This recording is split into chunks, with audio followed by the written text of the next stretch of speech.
Hello everyone. So in this particular video we are going to understand about pools in a Microsoft Fabric. What is pool? So in a Microsoft Fabric cluster we call it as a pools. Cluster is nothing but a pool. What is a cluster?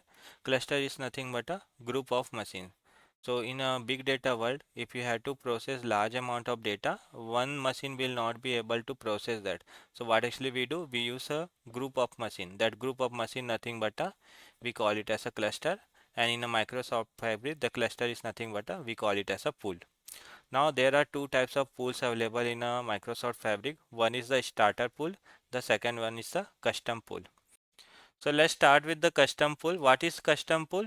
Custom pool is a configuration Spark pool which you can create based on your requirements. Suppose I have this much data and this much data I have to process. So based on your requirement, what actually you can do, you can create a your own pool or cluster, we can say.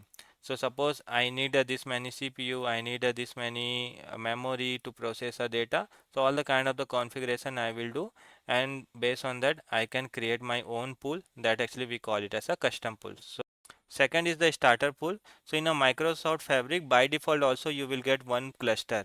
With the help of that cluster you can also process the data. So this pool is mostly a useful whenever you are doing a development work, or whenever your data size is less and you want to process the data. In that kind of the scenario, starter pool is will be helpful. Now one more advantage you have to remember, whenever you are creating your custom pool, right, and when you will start the cluster, generally it takes 2 to 3 minutes to start the cluster itself. But in the case of the starter pool, this pool will already be available, and within a 5 second this will be ready. So this will help you for your development perspective. This will help you in the development.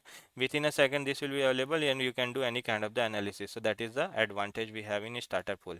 Now let's discuss about few of the difference between the starter pool and the custom pool.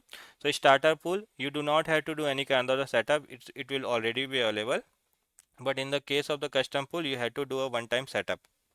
Performance file, because we will use a shared pool, so the performance will vary. But in the case of the custom pool, this will be a dedicated cluster, so the performance will be a consistent.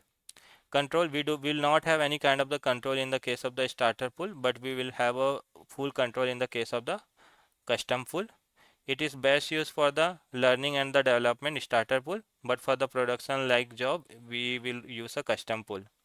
Billing billing will be based on the shared capacity. In a custom pool, it billing will be based on the whatever the fabric capacity you are using. So one thing you have to remember, whenever you are doing a development and you are learning, then you use a starter pool. But suppose for the production kind of the job and workload, right, we will use a custom pool.